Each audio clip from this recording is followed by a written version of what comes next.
hari ini kita akan belajar bagaimana sih konsep-konsep sistem informasi manajemen itu, kemudian apa aja sih komponen yang masuk di dalam sebuah sistem informasi, kemudian kita memahami prinsip manajemen itu dia di sebelah mana, dan prinsipalnya ketika kalian gunakan dia ke dalam eksekusi di lapangan, dia kurang lebih seperti apa.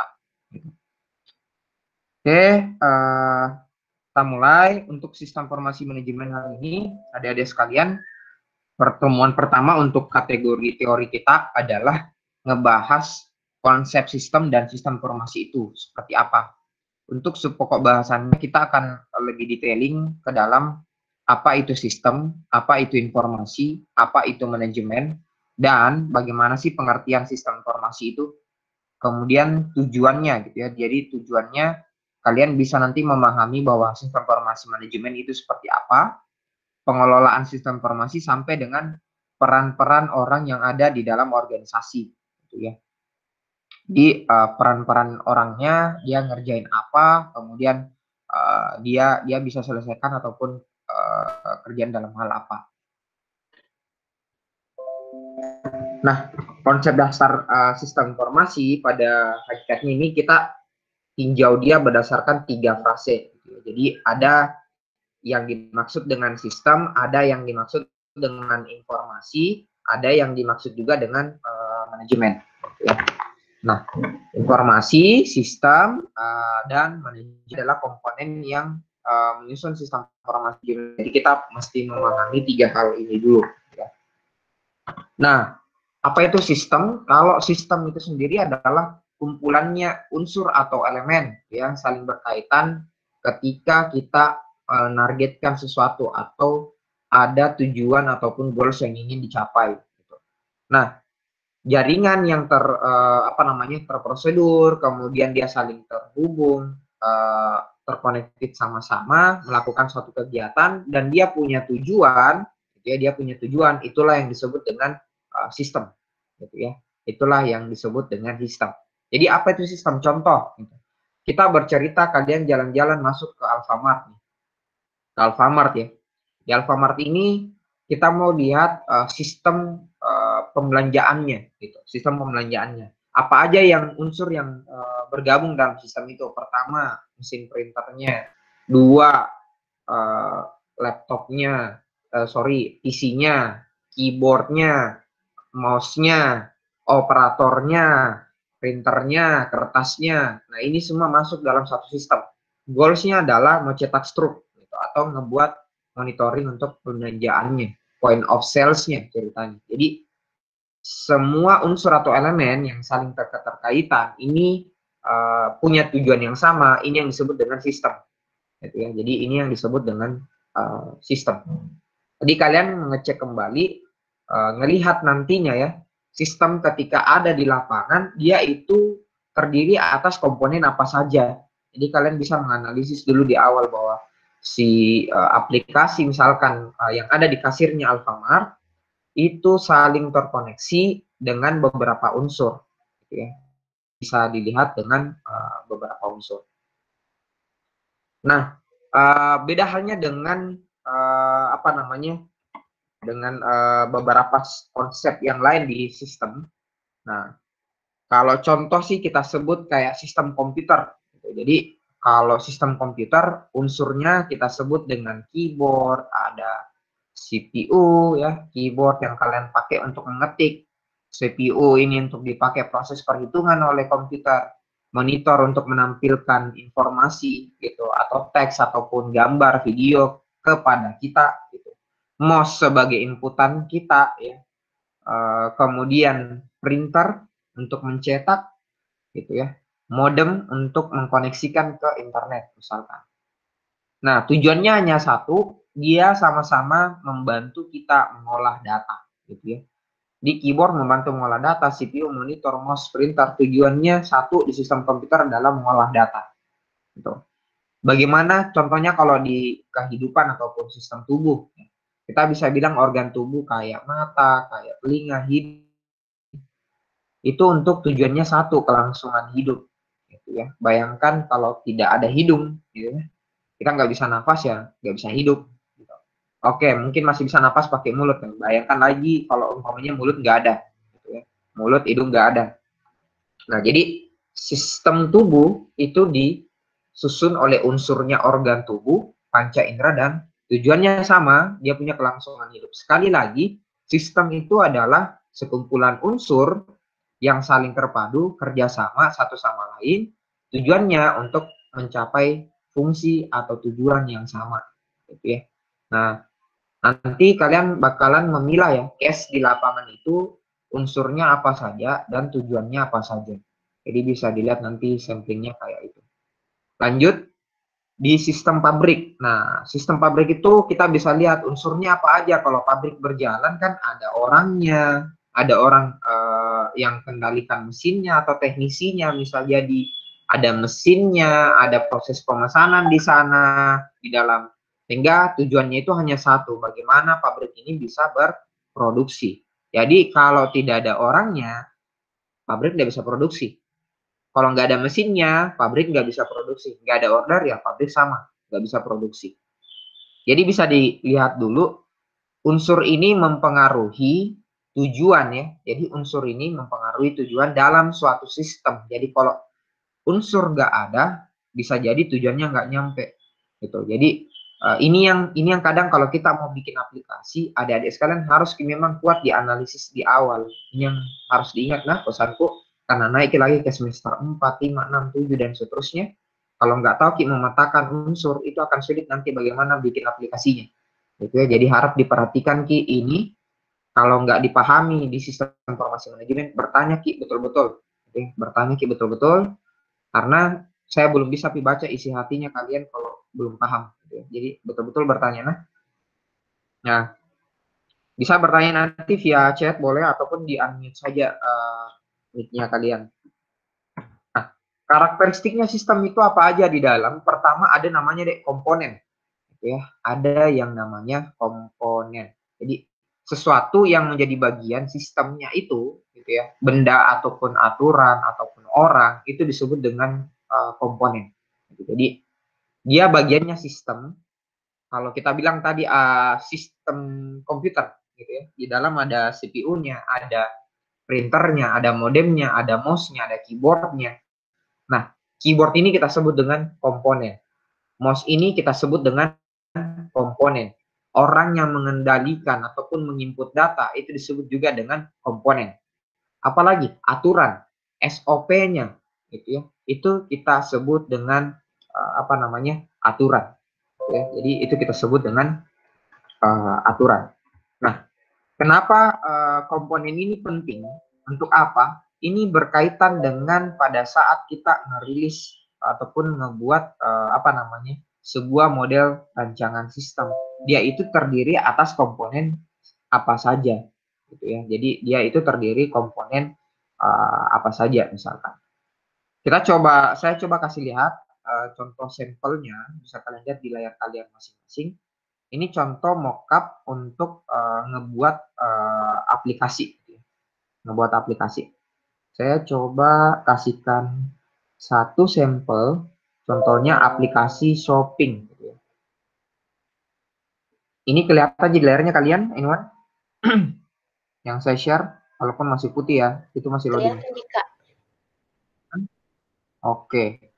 Nah, ini sampelnya, gitu. Jadi kalau kita ngebuat sebuah apa namanya aplikasi untuk belanja, komponennya apa aja nih? Pertama, kalau komponennya kita cerita di aplikasi perbelanjaan, ada layouting untuk gambar nih, ada layouting untuk gambar, kemudian berisi produk, gitu ya, berisi produk. Komponen apalagi ada keranjang belanjanya di sini. Ini untuk apa? Nampung apa namanya beberapa pesanan, gitu ya, dan seterusnya. Ada komponen untuk melihat apa namanya bagaimana kalau orang sudah dipasangkan pakaian misalkan dengan memilih warnanya, gitu. Dan seterusnya ya. Ini sampelnya. Ada satu lagi contohnya, saya kasih lihat. Oh ini.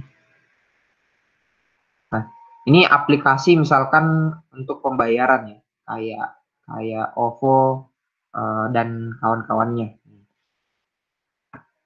Nih ya. Jadi komponen ini penting kalian tahu. Dari apa saja, misalkan kita nyusun aplikasi untuk pembayaran. Komponennya di dalam ada pengisian untuk namanya, gitu ya. Karena kita butuh orang siapa sih yang membayar atas nama siapa, emailnya, untuk apa, dipakai untuk konfirmasi nanti ketika dia login ataupun proses register. Password untuk apa, supaya orang nggak boleh, nggak bisa masuk sembarangan orang. Ya. Kemudian kenapa harus ada nomor? Ini untuk autentikasinya. Nah, autentikasinya nanti dikirim angka misalkan, dan seterusnya. Mereka juga bisa aktifin dengan cara, apa namanya, fingerprint.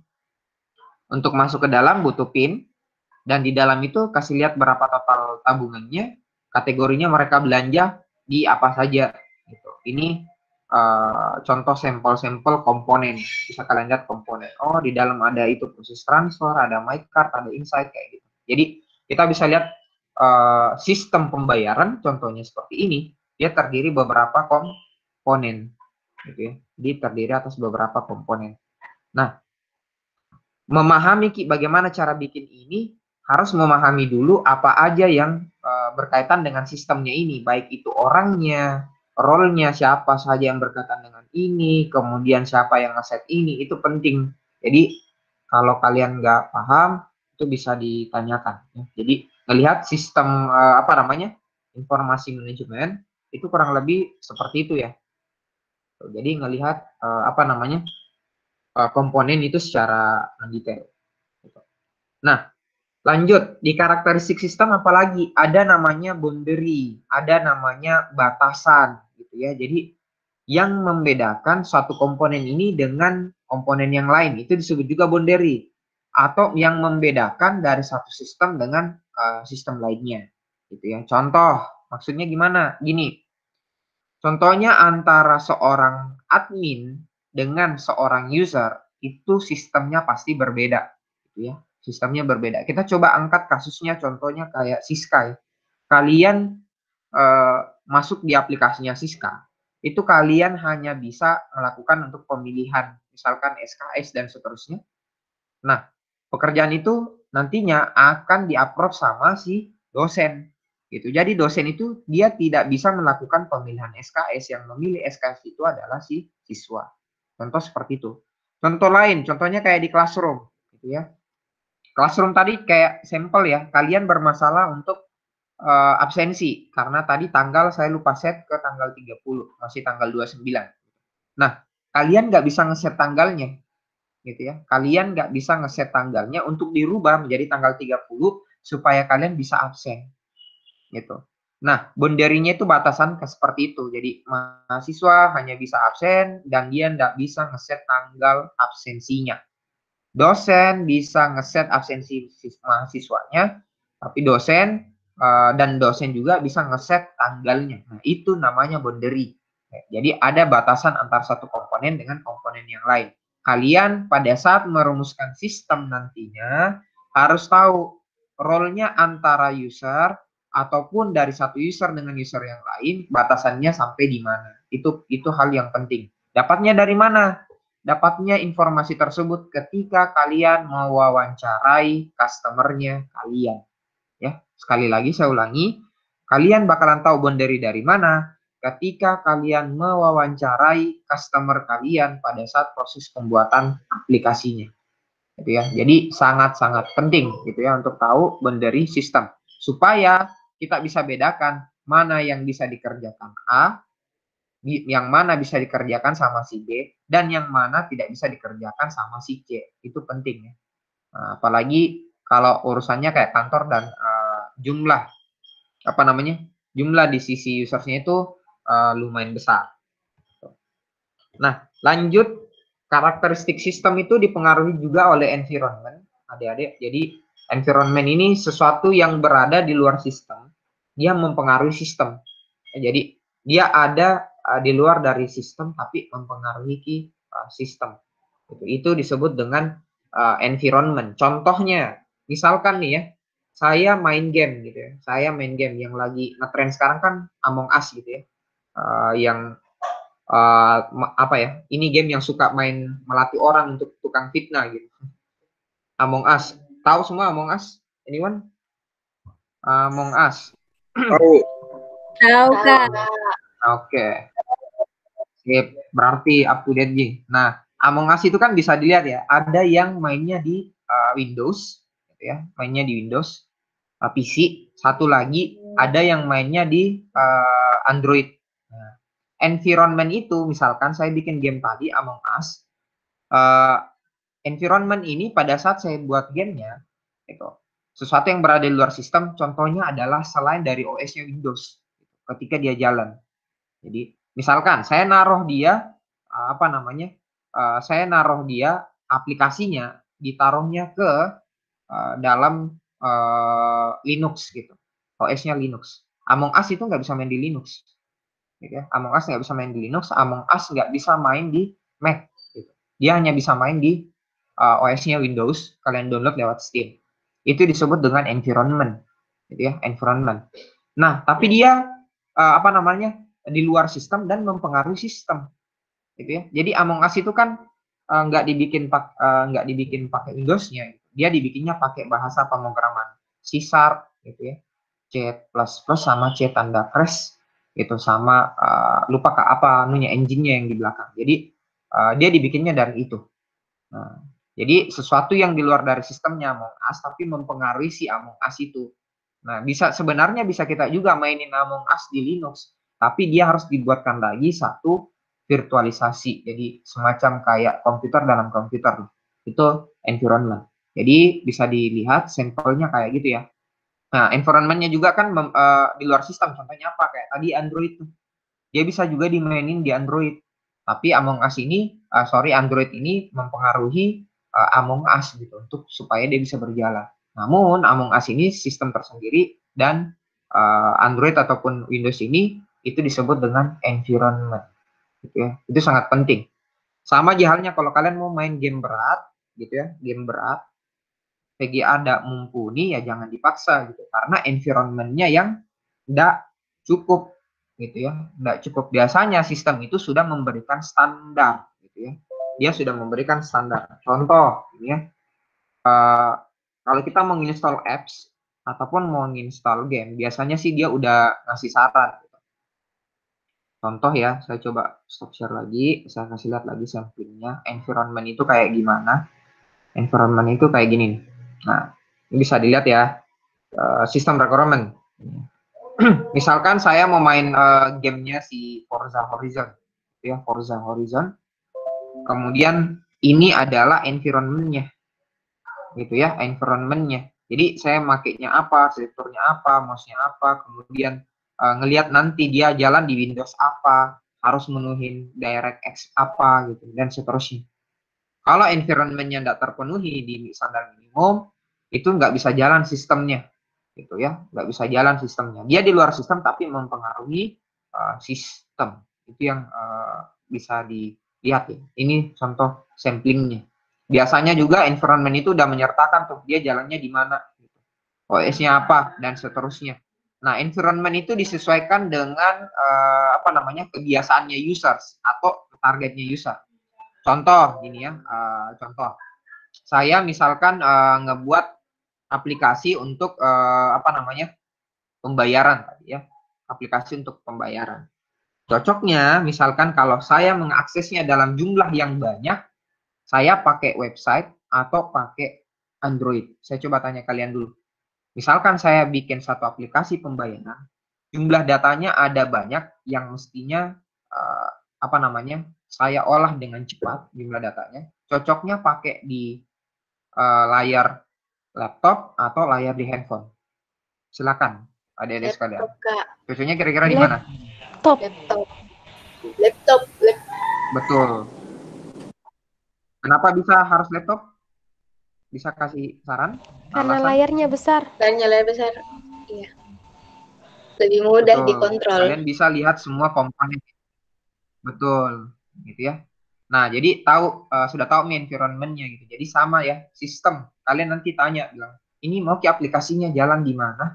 Nah, kalau menentukan environment-nya, aplikasi atau sistemnya jalan di mana, kalian lihat apa namanya, kebiasaannya si users, dia lebih nyamannya di sebelah mana. Environment juga dipengaruhi oleh itu ya. Jadi ngesetnya nanti di sana. Kapan mesti pakai mobile? Ketika kita butuh mobilisasi yang tinggi, gitu ya. Misalkan nih, mobilisasi yang tinggi, saya nggak punya waktu untuk buka laptop dan seterusnya. Saya hanya punya waktu untuk aksesnya lewat smartphone. Ya udah, barulah environment-nya ini kita set untuk di smartphone gitu. Jadi ketahuilah seperti itu untuk set environment. Kita lanjut. Penghubung interface. Nah, penghubung interface ini yang menjembatani fungsi antar komponen, gitu ya. Jadi, kalau penghubung interface atau orang sebutnya interface, ini yang menjembatani antar fungsi antar komponen. Contoh ya, penyimpanan di database dengan fungsi penginputan data ini dijembatani melalui tampilan atau yang kita sebut dengan interface.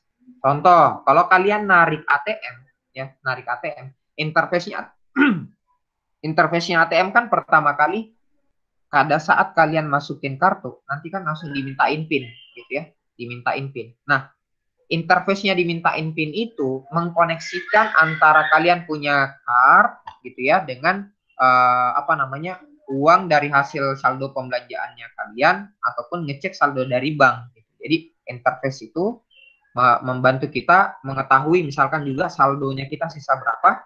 Kemudian betul-betul saldo itu di dalam bank itu seperti sudah berapa gitu ya. Jadi dia membantu menghubungkan kita kebutuhan yang sekarang dengan apa yang ada di database-nya perbankan gitu. Jadi dicocokkan seperti itu.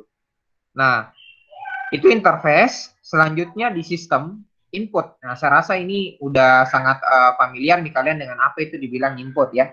Input lebih ke arah bagaimana bahannya itu untuk dimasukkan ke dalam sistem ataupun dia diolah. Kemudian ada processing. Ini kegiatan bagaimana kalian mengatur prosesnya. Ini apa maksudnya? Jadi gini, input itu misalkan layar nih, touchscreen. Gitu. Saya memasukkan PIN tadi ya di ATM. Gitu. Kemudian di processing. Processingnya apa? Mencocokkan antara PIN kita yang kita input dengan dia mencocokkan PIN yang tersimpan di database-nya dari perbankan. Kalau nggak sama, kita bakalan diberitahu bahwa PIN salah. Kalau benar, maka dia akan menampilkan menu untuk pilihan penarikan uang tunai, gitu ya. Jadi bisa dilihat, disitulah yang disebut dengan processing, adik-adik. Jadi melihat melihat modeling untuk karakteristik sistem, kita tahu apa inputannya di dalam dia ngeproses apa. Gitu ya. Nah, di sini nih logic bermain, di sini nih processing bermain ki imajinasi tak gitu di dalam aplikasi. Nah, yang selanjutnya gitu disebut dengan output. Nah, ada banyak output. Kalau contoh tadi kita main di ATM nih. Outputnya itu apa? Outputnya itu adalah kalian memencet misalkan saya nginput ya, narik uang 500.000 nih, saya ketik 50000 sampai dengan 5 kali itu 500.000. Dia akan memproses, mengurangi di database 500.000 dari saldo kita. Kemudian outputnya apa? Uang akan keluar dari ATM. Itu yang disebut dengan output. Gitu ya. Sama juga dengan pada saat kita melakukan tadi absensi. Inputnya itu kalian memilih kehadiran kalian, apakah kalian hadir ataukah sakit ataukah mau minta izin gitu ya, izin. Nah, outputnya itu apa? Akan muncul rekapan hasil absensi. Kalau di kalian yang muncul itu adalah tampilan absen kalian sesuai dengan pilihan yang kalian inginkan. Nah, itu yang disebut dengan output. Apa saja hasil dari proses dan input yang dipilih oleh si user. Inilah yang disebut dengan output. Jadi ada banyak hasil ya. Jadi dia modelnya adalah bentukan yang dihasilkan dari proses pengolahan. Nah, karakteristik sistem itu juga ada namanya objektif. Jadi ada sasarannya. Sesuatu yang ingin dicapai dalam jangka pendek atau jangka panjang. Kemudian ada goals-nya, pencapaian akhirnya apa dalam jangka waktu yang panjang. Itu disebut dengan goals, objektif. Kalau kita sebut kayak contoh aplikasi untuk ATM tadi, gitu ya, aplikasi untuk ATM, tujuan ataupun dia punya goals, gitu ya, tujuan ataupun dia punya goals itu menciptakan layanan perbankan ya, mulai dari store tunai, tarik tunai dan seterusnya.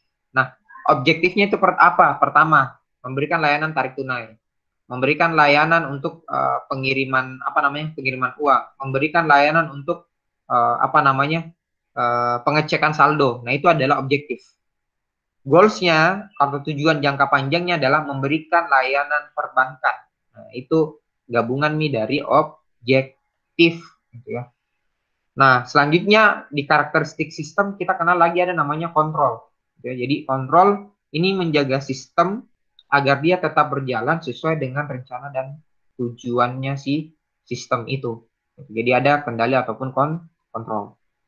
Nah, yang terakhir ada namanya umpan balik feedback. Jadi ini mengukur operasionalnya sistem kita gitu. Apakah sudah sesuai standar ataukah tidak sama sekali.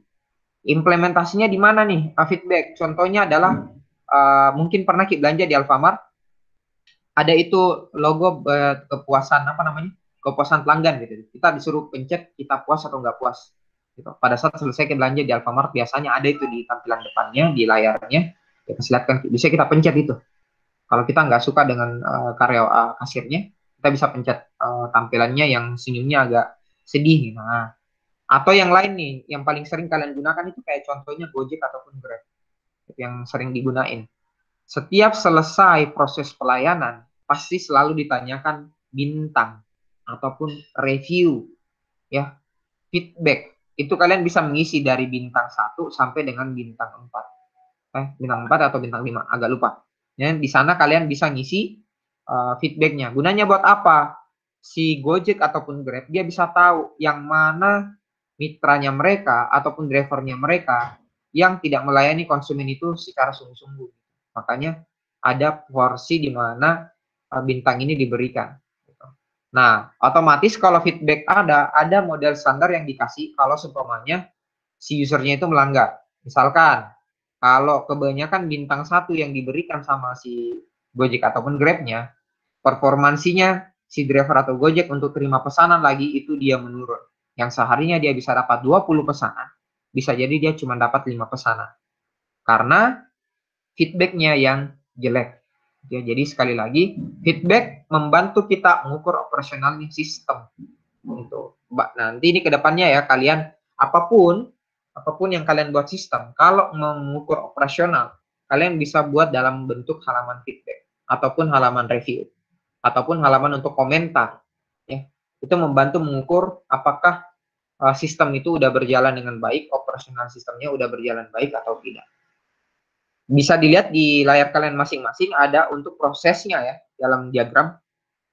Ada namanya input, proses, output gitu. Nah, kalau kita tanya tadi kontrol itu ada di mana? Kontrol itu ada di dalam bagian proses. Gitu.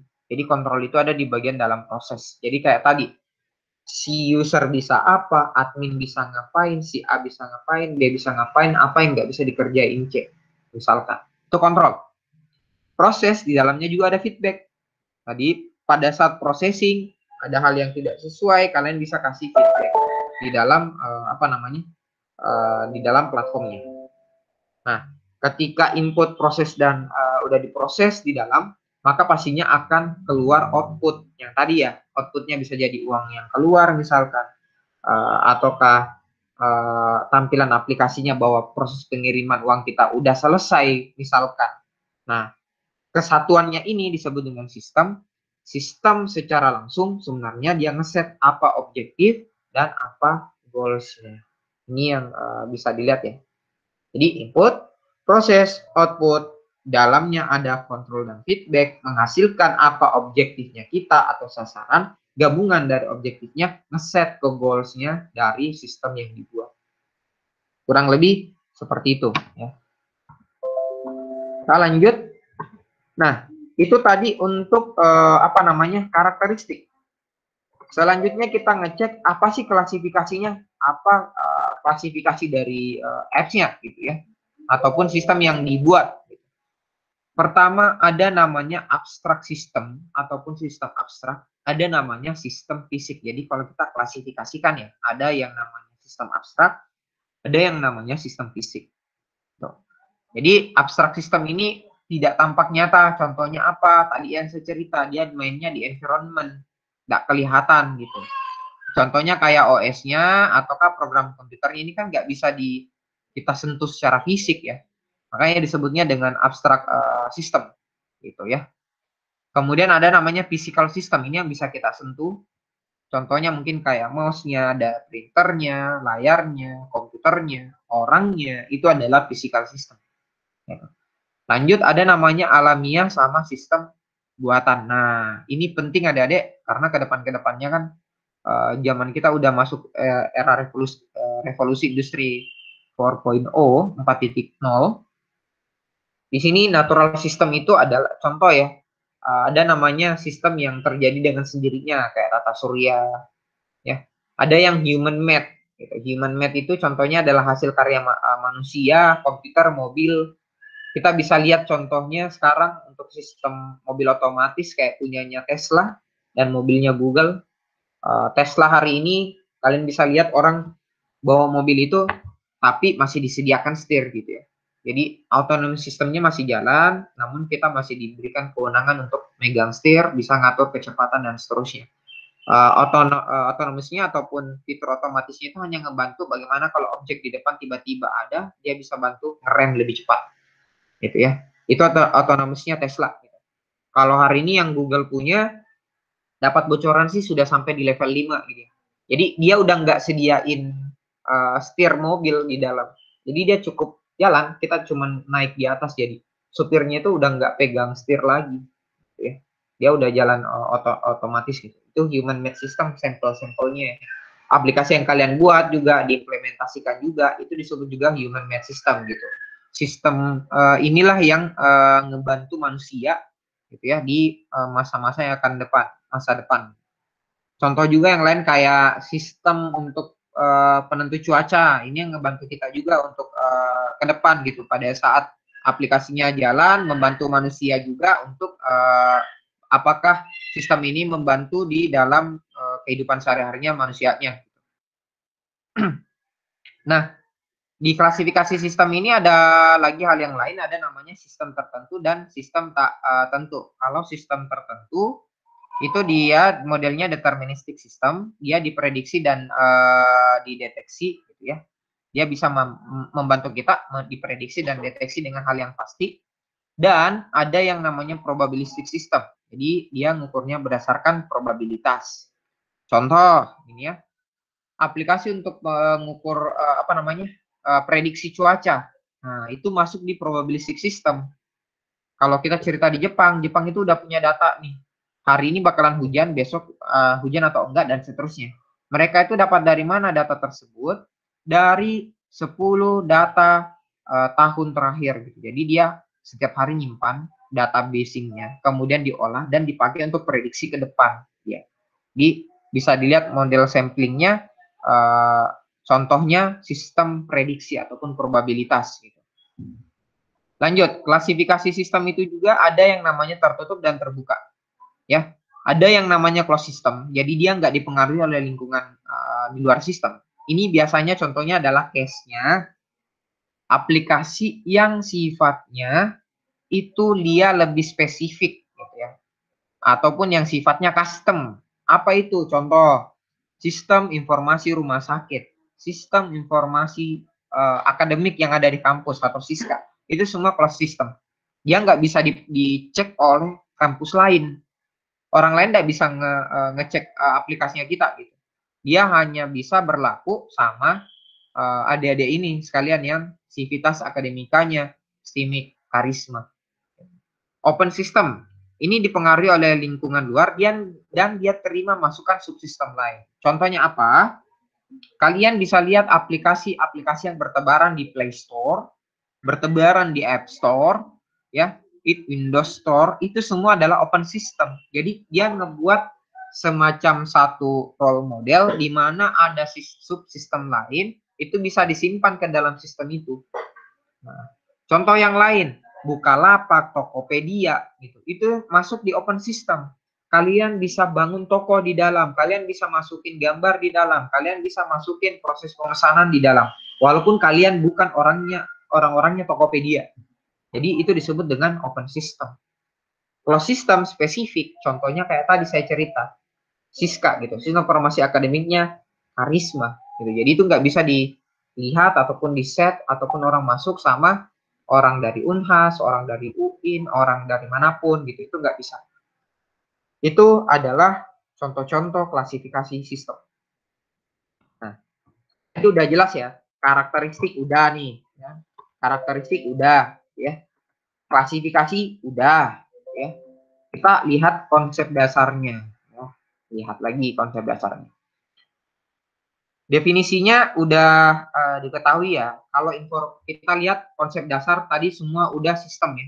Sistem udah, karakteristiknya udah, konsep dasarnya udah, apa namanya, klasifikasinya udah. Untuk sistem selesai untuk sistem ya. Selanjutnya kita masuk di informasi. Informasi apa?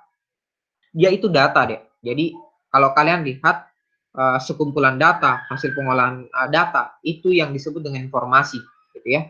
Bentukan data, apakah dia objek, ataukah dia kualitatif, ataukah dia kuantitatif, angka 1, 2, 3, 4, 5, huruf A sampai Z, gabungan kalimat, dan yang lain, itu semua adalah data, gitu ya. Hasil adalah, dia modelnya adalah data.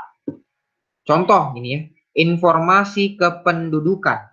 Sekali lagi saya coba bikin informasi kependudukan. Data-data di kependudukan apa saja? Ada namamu, ada jenis kelaminmu, tempat tanggal lahirmu, pekerjaanmu. Kalau orang ngurus KTP kan pasti disuruh ngisi itu ya.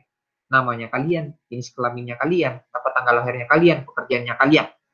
Mentok-mentok juga dimintain tuh data surat keterangan dari apa namanya, RT, RW ataupun kelurahan misalkan, kecamatan misalkan, dan seterusnya ya. Informasinya adalah kalau kita orang-orang udah ngumpulin data-datanya, kita sudah bisa tahu berapa sih jumlah penduduk yang ada dalam satu daerah. Itu ya. Jadi jumlah penduduk ini kita nggak bisa dapat datanya kalau data biodata penduduknya itu belum diisi. Kita juga nggak bisa tahu berapa sih penduduk yang miskin kalau penghasilannya itu di datanya belum diisi. Gitu. Ataupun DPT, daftar pemilih tetap, apalagi pemilu ya yang hari ini gitu. Kita nggak bisa memilih hari ini kalau kita itu nggak terdaftar dulu di kependudukan. Itu adalah informasi semua deh. Jadi jumlah penduduk, penduduk miskin, DPT itu semua masuk sebagai informasi kependudukan. Contoh yang lain lagi yang kita alamin sehari-hari di dalam dunia kampus adalah informasi akademik. Kalian pasti mengisi biodata mahasiswa atau mulai dari tanggal lahirmu, misalkan di kampus ngisi nih, namamu, toh? Kemudian kalian memilih kemarin mata kuliah apa yang kalian pilih. Dosen pun sama, dia ngeset yang dia ngajar itu mata kuliah apa, aktivitasnya apa. Nanti dari sana barulah bisa keluar absensi per kelas. Barulah keluar juga transkrip, barulah bisa keluar IP, bisa keluar IPK, ijazah dan seterusnya. Jadi begini deh. Absen itu tidak bisa dikeluarkan kalau dosennya belum ada, siapa yang mau mengajar. Ya. Yang kedua, mata kuliah apa yang mau diajar. Nah, jadi bisa diketahui ya, absen per kelas ini adalah informasi dan dia itu tersusun atas nama mahasiswanya, dosennya yang ngajar siapa, mata kuliah apa, barulah bisa keluar absen. Kalau datanya tidak ada, misalkan salah satunya adalah mata kuliah, absen ini, informasi absen ini tidak bakalan bisa keluar. Jadi kalian harus bisa mengetahui ya, informasi apa dia keluar dan dipengaruhi oleh data apa saja di dalam. Jadi bisa kelihatan. Nah, sama juga dengan IPK. Ya, IPK ada yang kemarin nih yang nanya, Kak bisa katanya cek IPK di kita. Saya bilang bisa. Gitu. Tapi kalau seumpamanya dosennya ada salah satunya yang belum mengirimkan nilai, maka IPK itu tidak bisa dikeluarkan. Nah, kalian bisa lihat gitu, contohnya IPK itu apa namanya? Dia gabungan ataupun susunan dari mata kuliah dengan nilai dari mata kuliahnya. Jadi kalau salah satunya nggak ada, IPK kita nggak bisa hitung maksimal. Ya, jadi bisa diketahui ya. Kalian sebelum merumuskan informasi, kalian harus tahu datanya itu dari mana saja supaya bisa merumuskan dia itu terhubung dari satu ke yang lain pakai apa. Kemudian informasinya didapat dari data yang mana. Nah, itu mempengaruhi di dalam proses output informasinya. Ya. Nah, faktor informasi itu dia dipengaruhi ada beberapa hal. Pertama ada fungsinya, ada biayanya, ada nilainya, ada mutu informasinya. Apakah dia fungsinya berkaitan dengan beberapa hal. Contoh ya, kita bisa lihat fungsi informasi dia gini. Apakah dia menambah pengetahuan kita ketika kita olah datanya? Apakah dia mengurangi ketidakpastian? Gitu ya. Misalkan nih, kalau kita ngebuat satu model perhitungan untuk mencari yang mana yang salah model perhitungannya, kita bisa lakukan proses pengecekan terlebih dahulu supaya kita bisa memilih yang mana pilihan yang paling tepat sehingga kesalahan bisa diminimalisir gitu. Jadi fungsi informasi juga mengurangi kita resiko kegagalan gitu ya. 4. Mengurangi juga varian ya, mengurangi juga varian. Yang kelima, fungsi informasi itu membantu kita memberi standar, ukuran ataupun batasan. Gitu. Jadi faktor informasi dipengaruhi oleh fungsi.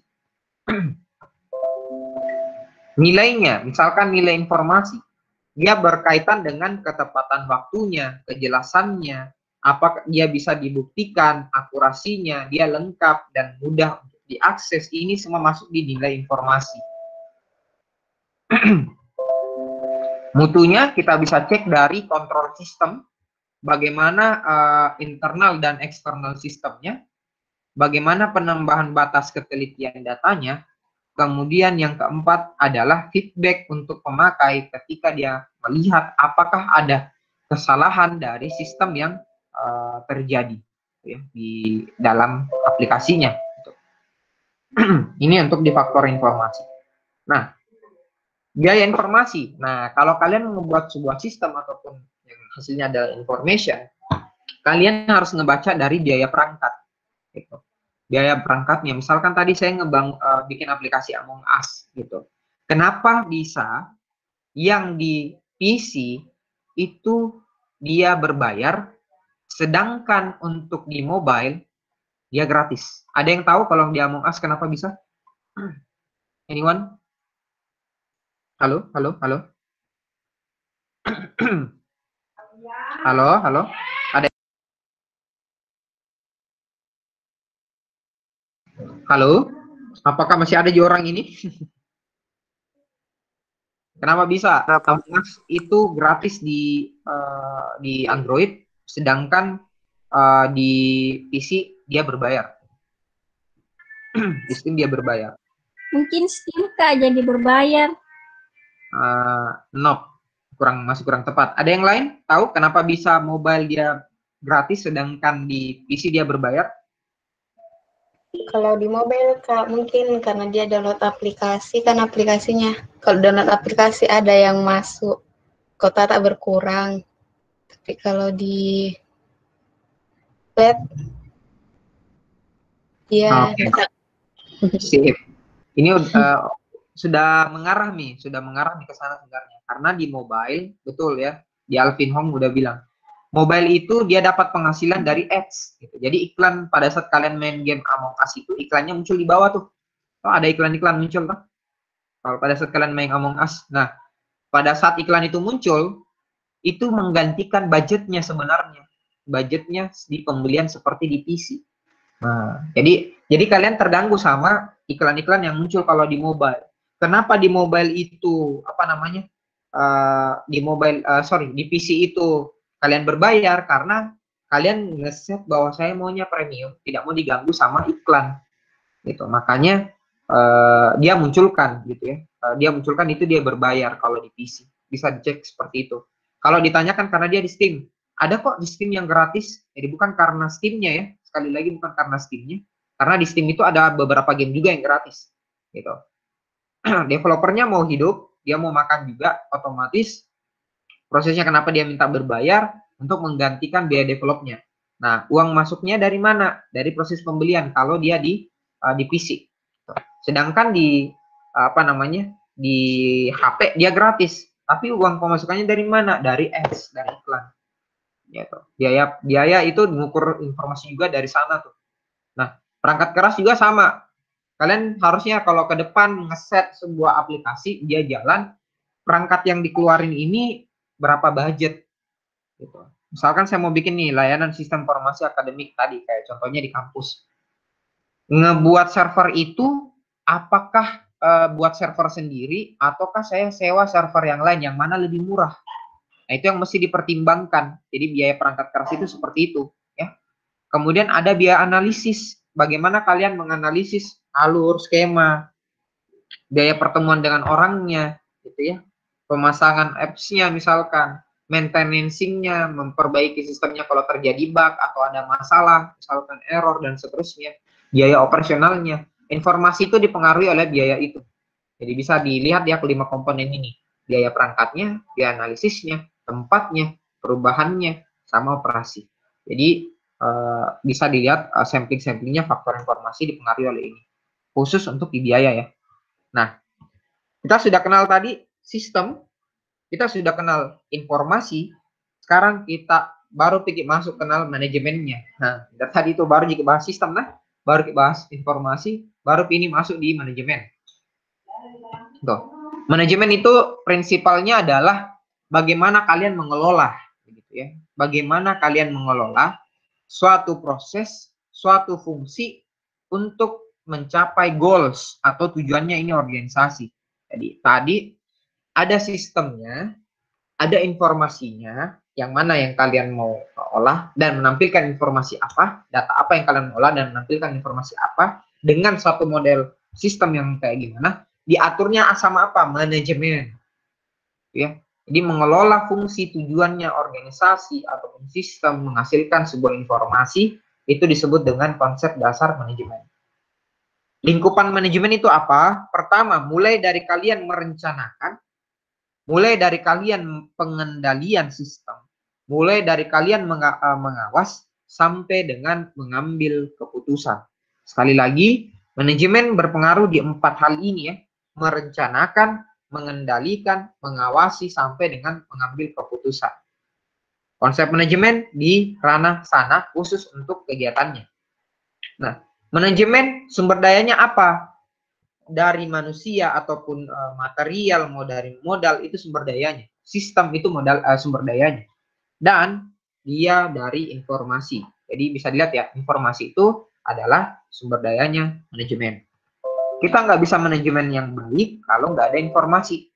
Oke? Jadi ibaratnya gini nih, kapan bisa kita tentukan bahwa orang A ini dia adalah mahasiswa teladan dengan orang B ini mahasiswanya kurang teladan. Atau kita bisa bilang orang A ini mahasiswa yang berprestasi, satunya tidak berprestasi, kurang berprestasi. Apa saja indikatornya? Pertama, IPK-nya mungkin 3,5 ke atas. Dia pernah juara entah event apa, gitu ya. 3, dia masuk organisasi macam-macam misalkan.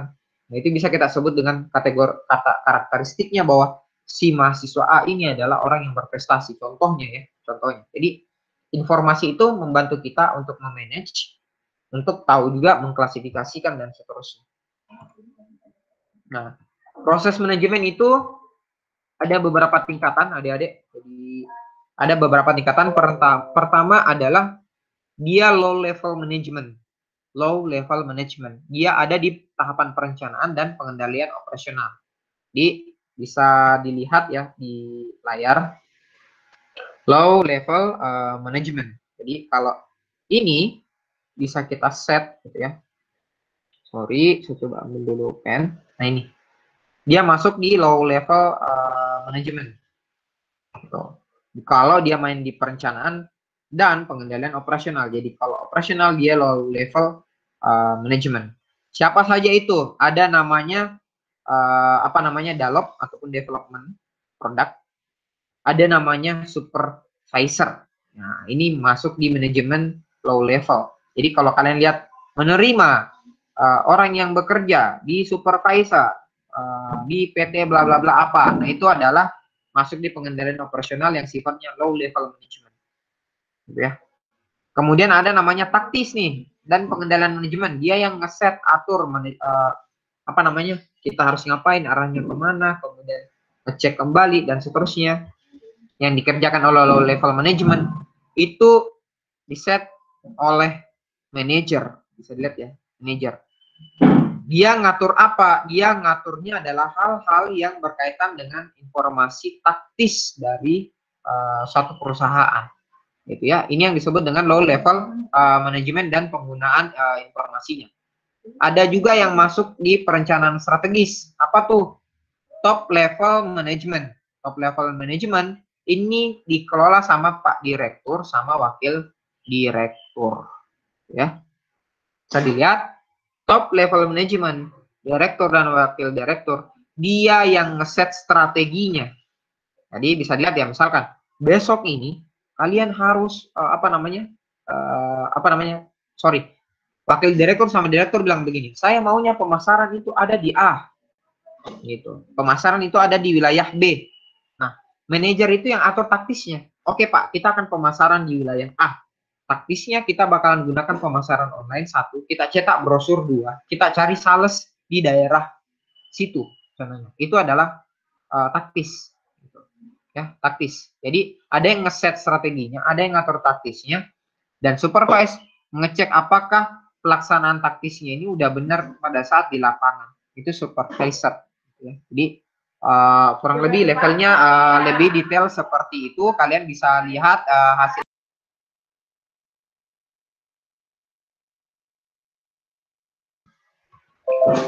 Dalop, jadi bisa dilihat detail informasi itu semakin ke atas, adik-adik sekalian lebih spesifik, sedangkan semakin ke bawah pengguna informasi itu dia semakin banyak, gitu ya. Jadi detail informasi itu semakin ke atas semakin sempit, semakin ke bawah pengguna informasinya itu lebih banyak. Jadi karena orang-orangnya itu kan lebih banyak. Tidak mungkin dalam satu perusahaan ini ada banyak kepala direktur, gitu. Kecuali dia punya divisi-divisi yang berbeda. Itu yang disebut dengan manajemen informasi.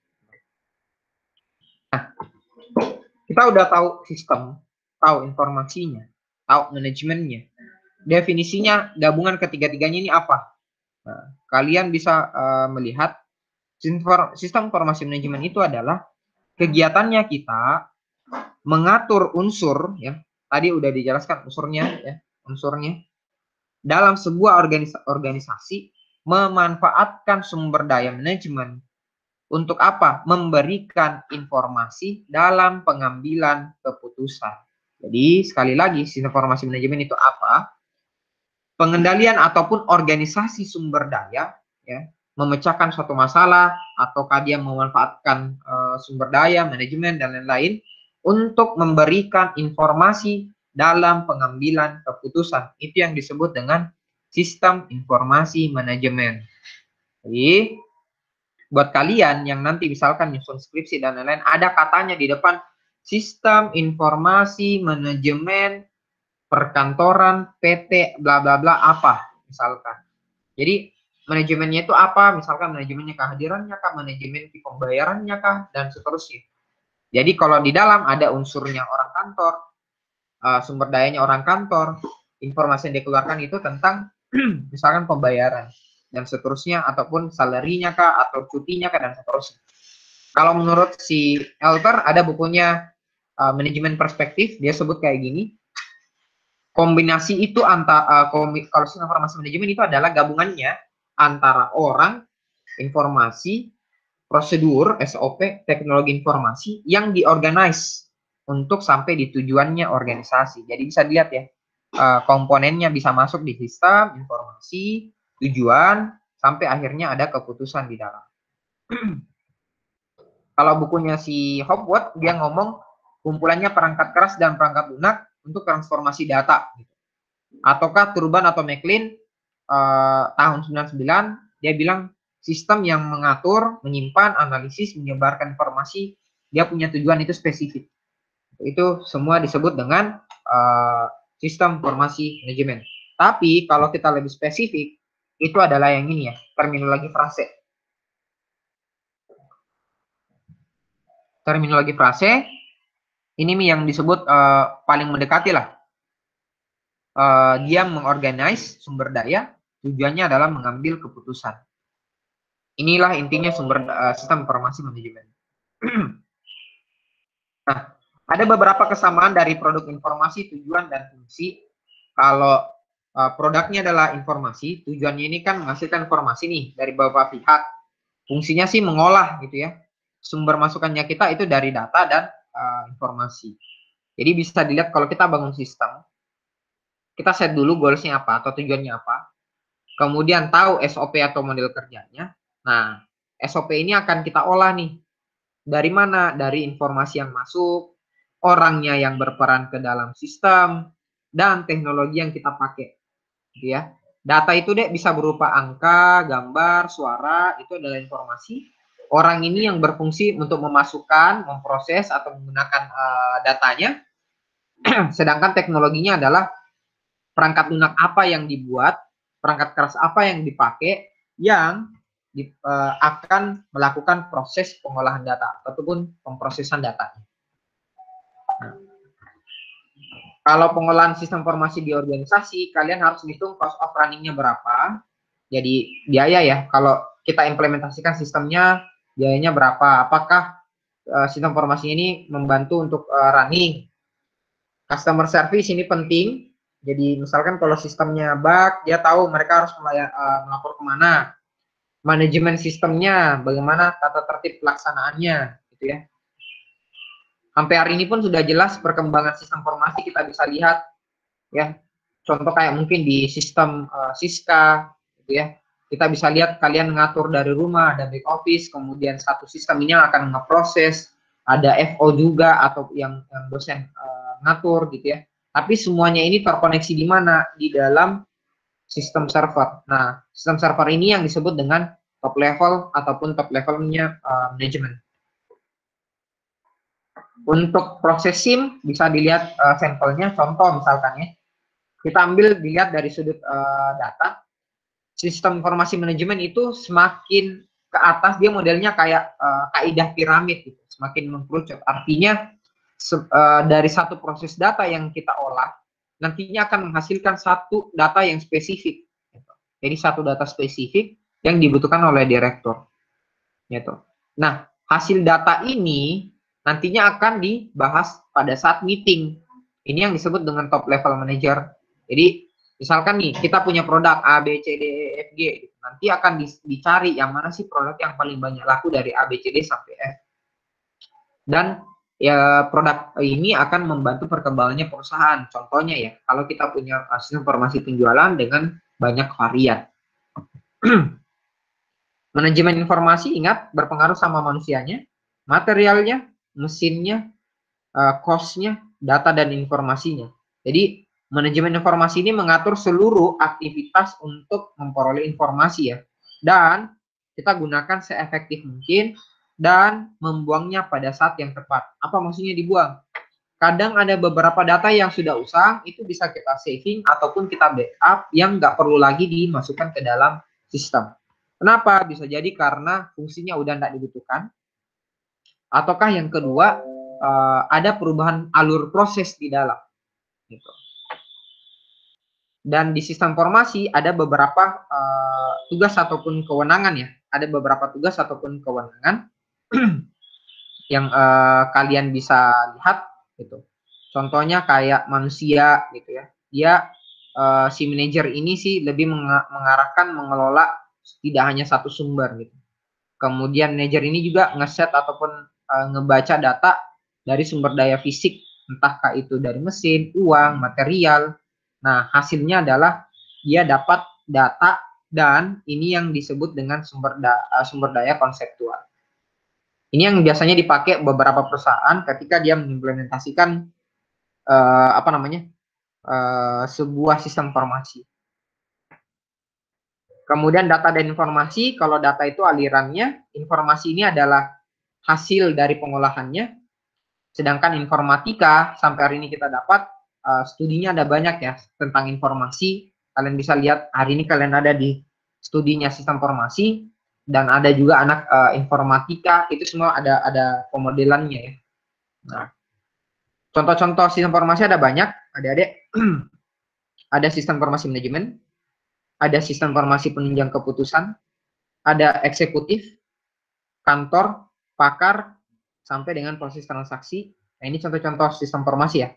Kalau decision support atau pendukung keputusan, mungkin kalian pernah lihat kayak gini nih. aplikasi penunjang keputusan untuk penyakit demam berdarah.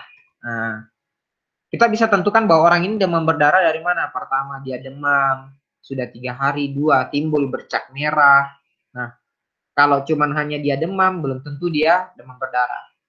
Gitu ya. Kalau hanya timbul bercak merah, tapi nggak demam, belum tentu dia demam berdarah. Jadi, contohnya kayak gitu ya, mendukung keputusan. Jadi, membantu membantu mengambil keputusan. Si dokter ini ngebantuin dia untuk diagnosis, bilang dia ini penyakitnya apa.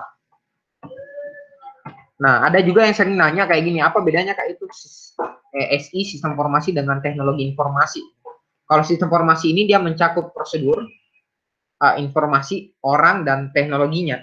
Kalau teknologi informasi dia mencakup perangkat. Jadi ingat nah, dia mencakup perangkatnya, baik itu perangkat lunaknya ataupun perangkat keras yang dipakai untuk menyimpan, manipulasi, ataupun menampilkan data. Ini semua kalian bisa baca lebih dalam di bukunya Alter, di Management Information tahun 92. Contoh yang mungkin kalian kenal juga, contohnya kayak sistem informasi kayak Traveloka ya, reservasi pesawat, transaksi kredit, kayak aplikasinya Adira, gitu ya, atau pinjol ya, yang banyak sekarang itu kan pinjaman online dan lain-lain. Kemudian pembuatan SIM di kepolisian sampai dengan SIAKA, sistem informasi akademik. Untuk konsep I-nya sebenarnya dia pasti akan connect di environment, entah pakai local area network ataukah dia connect nanti pakai internet, gitu ya. Internet ini yang mesti diperhatikan juga. Kalau dia butuh aksesnya keluar, gitu ya, tidak satu kantor, nah pasti pakai internet. Kalau dia hanya mau aksesnya dalam satu tempat, pakai LAN. Pasti lebih hemat yang lebih hemat yang di LAN, karena kalian tidak bakal kasih keluar lagi budget untuk beli kuota dan lain-lain. Sisa infrastruktur aja, kabelnya, kemudian servernya. Nah, kalau kita cerita rumah sakit, ada sistem apotik, ada sistem farmasinya, ada sistem keuangannya, ada poliklinik, ada RM-nya, ada billingnya, ada registrarnya, gitu. Kemudian ada database-nya untuk menyimpan semua proses ini, gitu ya.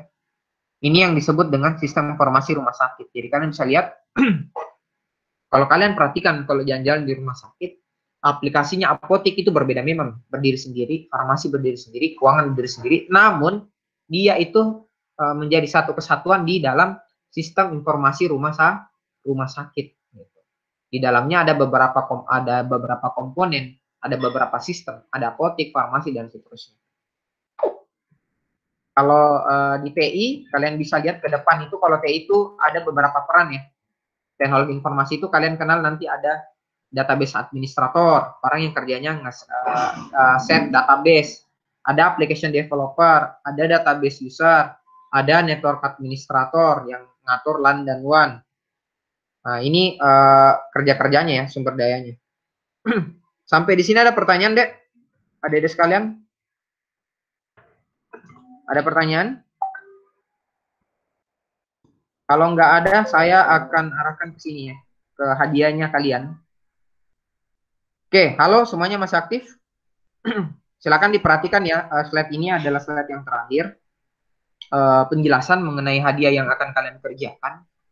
Pertama adalah, saya minta kalian untuk menganalisis gitu ya. Jadi menganalisis, kalian pilih, terserah ya, ambil studi kasus, entah toko grosil, swalayan, apotik, kantor pemerintah, terserahlah. Kalian ini mau lihat sistem yang gimana, sistem informasi yang gimana. Kemudian kalian lakukan pengamatan. Contoh ya, kita ambil apotik nih. Ya. Kalian nanti nulisin inputannya apotik apa aja. Pertama dia nginput nama obat, ya. Inputnya expire data obat, inputnya data toko penjaga obatnya, jenis obatnya, ya, dan seterusnya, deskripsi obatnya, itu inputan. Ya, inputannya. Outputnya apa aja? Misalkan jumlah obat gitu ya. Apalagi jumlah obat yang laku, total keuntungannya si apotik. Nah, itu semua adalah outputnya. Gitu ya. Jadi contoh case-nya kayak apotik. Nah, selanjutnya kalian set juga klasifikasinya. Apotik itu dia klasifikasi sistemnya termasuk apa? Apakah abstrak, fisikal kah, atau apakah, dan seterusnya. Kemudian tolong buatkan key fungsi informasinya sampai dengan level manajemennya. Jadi misalkan apotik kan ada level manajemennya, ada penjaga toko apotiknya, ada kasirnya, ada yang pemilik apotiknya. Nah, ketiga-tiganya ini bisa ngapain? Apa aja yang bisa dikerjakan ke dalam sistem informasi farmasi. Kalau agak sulit, bisa kalian analisis deh. Contohnya Gojek ataupun Grab boleh. Ya. Jadi Gojek atau Grab kalian boleh analisis. Inputannya apa aja, outputnya apa aja. Levelnya, manajemennya pun bisa kalian juga analisis. Gitu ya. Nah, ini silakan dikerjakan dan diupload ya, dan diupload ke dalam Google Drive. Sekali lagi, ini kalian upload ke dalam Google Drive. Linknya kalian masukkan nanti ke dalam Classroom, gitu ya. Jadi sekali lagi adik-adik sekalian, linknya kalian masukkan ke dalam Classroom. Saya ajari, saya kasih lihat sampelnya ya. Nah, kayak gini. Ini contohnya. Kalian masuk di Classroom-nya kalian. Ya, jadi masuk di Classroom. Login. Misalkan saya pakai satu sebagai mahasiswa nih, saya login. Kemudian buka informasi manajemen, diklik. Kemudian ada nih ya, hadiah 1 analisis objek sistem informasi nih. Itu tinggal kalian klik. Kalau kalian klik, kemudian nanti add submission. Add submission. Di sini tuliskan Miki link Google Drive-nya. Jadi kopas nanti di sini link Google Drive-nya kalian gitu ya. Jadi apa linknya www.bla apa begitu. Itu kalian yang submit. Jadi yang dikerjakan sesuai dengan yang di PPT-nya, kemudian kalian upload ke Google Drive, kemudian linknya kalian kumpulkan di dalam Classroom. Sampai di sini ada pertanyaan, silahkan mengenai hadiah yang akan kalian kerjakan. Bisa aplikasi seperti OVO. Boleh deh, boleh. Jadi kalian menganalisisnya itu ya. Lebih bagus lagi kalau kalian screenshot ya. Ada sekarang jadi screenshot kalau aplikasi apa yang kalian mau amatin, silakan di screenshot. Kemudian kalian baca inputannya apa, outputnya apa aja. Gitu. Inputannya apa, outputnya apa aja. Kemudian coba dibayangin level manajemennya. Ada user kayak kalian, terus kira-kira siapa lagi di atasnya kalian. Ada mungkin admin wilayah yang kerjanya apa. Sama apa lagi? Ada mungkin kontak customer service-nya yang kerjanya nerima keluhan kalau ada masalah gitu. Nah, kurang lebih seperti itu. Ada pertanyaan lagi? Silahkan. Kak, kalau toko swalayan tidak harus jadi screenshot kan? Bagusnya kalau ada sistemnya deh. Jadi coba lihat-lihat yang ada sistemnya. Kalau tidak ada anunya, agak susah ki menganalisisnya. Bagusnya cari sistem yang udah muncul. Bisa juga kan kayak Facebook mungkin bisa jadi. Gitu. Oh iya Kak. Kayak Instagram kan bisa gitu. Kalian bisa menganalisisnya dari inputannya apa, outputnya apa gitu. Oke? Oke Kak. Dapat PPT-nya dari minggu depan, tapi di Classroom 4 di 14 Source. Iya. Ini saya mau atur ulang, bukan tanggal 5 Oktober, paling lambat dia dikumpulin tanggal 6 Oktober. Nanti saya set ya. Karena ini kan kelihatan ya di layar Senin. Monday. Ya, Monday, Senin. Nah, paling lambat dikumpulin di hari Selasa ya, tanggal 6. Nanti ntar saya edit. Ada pertanyaan lagi, adik-adik? Silakan. Kak? Ya. Kalau kayak aplikasi Shopee bisa? Bisa banget dong, kan sistem. Jadi terserah kalian ya, mau analisis yang mana. Intinya adalah memenuhi ini nih. Kembali lagi ya, saya present. Ini nih. Kalian bisa menginformasikan gitu ya. Inputannya apa, outputnya apa. Terus dia karakteristiknya apa. Dia masuk di jenis apa. Ini karakteristik sistem kan saya sudah jelasin tadi toh. Karakteristiknya apa? Yang di bagian pertama sekali. Nih, dia apa? Karakteristiknya apa saja? Misalkan komponennya apa, boundary-nya apa, lingkungannya apa. Misalkan cerita mungkin lingkungannya dia jalan di Android.